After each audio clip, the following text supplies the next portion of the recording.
My name is Jack. I guess you already know that. I'm a normal guy. I graduated college with a degree in marketing and went to work in sales. I love being a salesman and I make a good living. A year ago, I was promoted to general sales manager at the car dealership. I married Susie, the love of my life, soon after I graduated, and we have a 2-year-old son. When the boy was 6 months old, Susie went back to work. She had decided that motherhood was not her thing and had her tubes tied. That was okay with me. It's her body, she has the right to make that decision. She works for Jenkins Manufacturing as a secretary. 3 months ago, she was promoted to personal assistant for Paul Jenkins, a vice president and son of the owner. Now this, I called my office, and after hearing my story, my boss told me to take all the time I needed. I found out my wife of 5 years was cheating on me. How did I find out? She confessed it to me. It was after supper one night. The baby had been put to bed when she told me to sit down at the kitchen table and that we needed to talk. I want you to know that this is all your fault. If you had not insisted that I go with you to that convention in Miami last month, it would have never started, but it did. Now you are just going to have to put up with it. What the hell are you talking about? I asked. I'm having an affair with Paul. Paul, who used to be referred to as Jenkins, but now it is Paul, her boss. I try to stay calm. How is it my fault? I asked. Like I said, you insisted that I go with you. I had to ask Paul for the time off. He agreed, but only if I took a long lunch with him. That means a visit to a local motel and me letting him have intimacy with me. I never told you about him and all the gossip around the company because I did not want you to get mad and make me quit. I like working there, and jobs are scarce nowadays.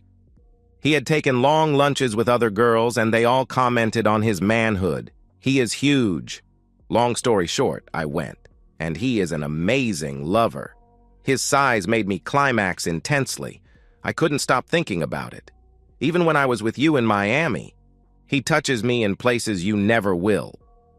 After we came back from Miami, I informed him that if he ever wanted to do it again, I was ready. I've been going on long lunches with him a couple of times a week since we've been back. You unfaithful woman! I will not put up with you cheating. You better get an attorney because I am going to file, I answered. Calm down and just listen for a few minutes.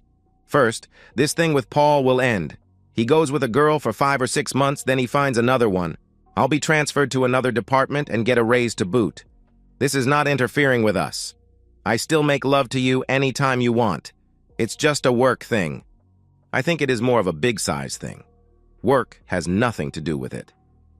Secondly, you are not going to divorce me. This is a no-fault state.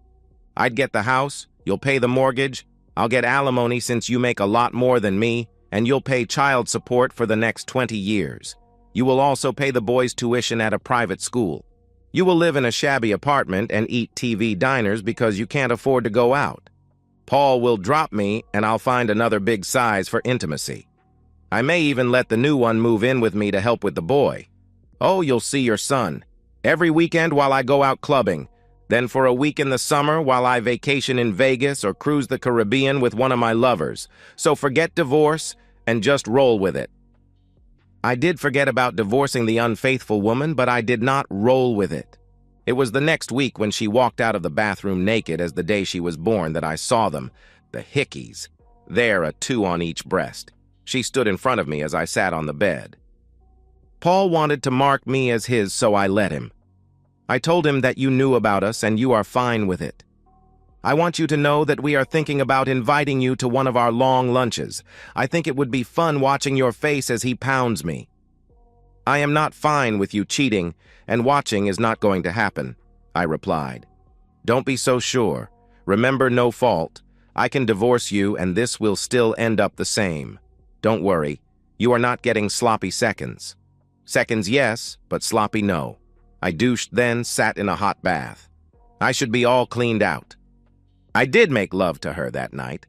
The next morning at breakfast, she told me that next week Paul and she would be attending a conference in San Diego and that I should make arrangements for the boy.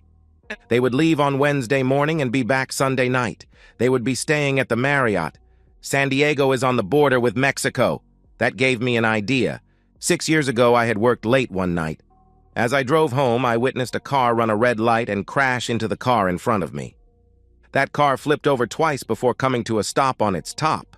I jumped out of my car and ran towards the car on its top. The girl in the passenger seat was obliviously dead. Her brains were on the pavement. The young guy who had been driving was pinned in the car. His seatbelt was still on and it was jammed shut. I used my pocket knife to cut it off him and was dragging him out when the car exploded. I was not burned but knocked to the ground. We both lay in the street until the police and the ambulance arrived. Bystanders had called 911 and told the police what they had seen. I was checked out and released that night. The next evening, I visited that guy in the hospital.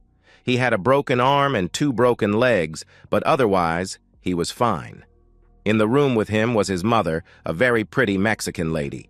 She explained, "My son was visiting his girlfriend who was a student at the university here in town. They were returning from a movie when the accident happened. He is so lucky you were there to pull him out. If not, he would have been burned alive." She wiped a tear from her eye. We talked for a while, then her son, Ricardo, went to sleep. She invited me to supper at the cafe in the hospital. There were hardly any people there, so we had a private conversation. She told me she had flown up when she got word of the accident. She asked to hear my version of the events. I told her I had seen the car run the red light and stopped to see if I could help. As I ran past the first car, I saw the driver lying on the hood. He was almost decapitated, so I knew he was dead. When I arrived at her son's car, I saw the girl who was in the passenger seat. Her head was crushed and her brains out. I checked and found her son pinned in his seat. I used my Swiss Army knife to cut him loose, then drug him out as the car exploded. She told me his father was in Mexico, and she had told him what had happened. I did wonder why he had not come to the hospital with her, but I did not say anything. Maybe they don't get along. It's none of my business anyway. As I was leaving, she handed me a card and said, "Jack, if you ever need anything, and I mean anything at all, call this number and leave a message saying who you are and how I can get in touch with you. I will call you back. Please, anything at all. His father and I are so thankful for what you did. Rico is our only son." I put the card in my Rolodex at work and never thought of it again. That is until 2 years later when Mr. Hector Antonio Lopez Z, the name on the card, was killed in a joint operation with the Mexican police and the United States Drug Enforcement Agency. It made the national news, and I saw a picture of her. That's right, he was some bigwig in the Rio Bravo drug cartel. I wondered if that number was still working. I had nothing to lose at this point. I dialed it. "Law Offices of William Judd and Associates. How may I direct your call?" "I would like to speak to Maria Lopez," I replied. "Hold the line, please." There was a short pause, then a man's voice said, "Maria is busy at the moment. May I ask who's calling?" I gave him my name, and he asked how she could get back in contact with me. I told him, and he said it would be about an hour before she could return my call. 30 minutes later, she called back. After we exchanged greetings, I asked about Ricardo. "He recovered just fine. He met another girl a couple of years ago and married her. I am expecting my first grandbaby in 2 months. Imagine that. Me a grandmother. And it is all because of what you did that night. Now, Jack, tell me why you are calling and how I can help you." I told her everything. I am sure she heard the tension in my voice when I spoke of my son, Susie, cheating, why I could not divorce her, and them wanting to make me a cuckold. Why I told her I did not know. I had never told anybody what was going on in my life, not even my brother. But for some reason, I just unburdened myself to her. She never interrupted me, and when I was finished with my sad story, she gave me a minute, then she spoke. "They will be in San Diego next Wednesday through Sunday?" "Yes, at the Marriott," I answered. "Jack, would you like them to disappear?" she asked. As my redneck brother would say, "It's nut-cutting time." There was silence for maybe 10 seconds. "Yes," I replied. "I'll have them taken care of. We never talked. Understand?" I said, "I understand." The line went dead. On Tuesday, Susie was so excited about her trip that she spent all evening packing and repacking her suitcase. I played with my son. She finally came to bed and offered, so I accepted. One for old time's sake, I figured. I kissed her goodbye on the cheek the next morning as she literally ran to the Uber that was taking her to the airport. I never saw her again. Sunday came and went. Susie was not home. I did get a little nervous, but I think I handled it well. Monday morning, I called her work and asked to speak to her. I was transferred to Mr. Jenkins, the owner, Paul's daddy. Your son and my wife went to San Diego for a conference, and they were supposed to be back last night. Where the hell are they? I asked. I have been trying to contact Paul since he did not get home last night. He is not answering his cell. Maybe they decided to stay another day or two. I would not worry about your wife. I am sure she is with him and he will take good care of her. I could almost hear the smirk in his voice. I am sure he will, I replied. I hung up the phone and decided to wait a week or so before I looked for a nanny. 3 weeks later, 2 detectives came to my office. After introductions, they started what felt like an interrogation. Why haven't you filed a missing person report on your wife? She's not missing, that's why. She went to a conference with her boss, Paul Jenkins. I found out that they stayed in the same hotel room at the Marriott in San Diego. I called his father and he told me not to worry, Paul was with her and would take good care of her. So I figured she left me for a rich man. I've been waiting for some process server to show up and hand me divorce papers. I'm stuck with all the bills and caring for our son. Her salary paid the mortgage and the daycare. I'll probably have to sell the house and get an apartment. Did your wife have an insurance policy? Not that I know of. Why? You think she's dead? I replied. Paul Jenkins has $1 million key man policy on his life through the company. His dad has hired a private investigator and an attorney to look into having him declared dead so he can collect on it. What the hell?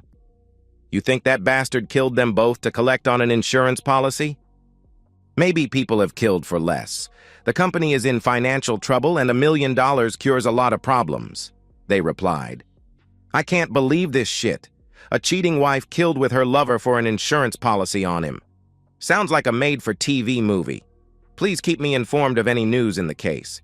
She may be a cheater, but she is my son's mother. They told me they would advise me of any developments in the case and left a card. I contacted them every month for the next year. Paul and Susie were never found. The case went cold. I divorced Susie, and 5 years later I saw in the news that Paul Jenkins was declared legally dead. Jenkins Manufacturing got their $1 million. There are always options. And that's the end of today's story. If you enjoyed it, please give this video a thumbs up and drop a comment below. Your support helps the algorithm push my content further. If you're new to the channel, don't forget to hit that subscribe button. It really helps me keep creating more stories for you. Thanks for watching, and I'll see you in the next one.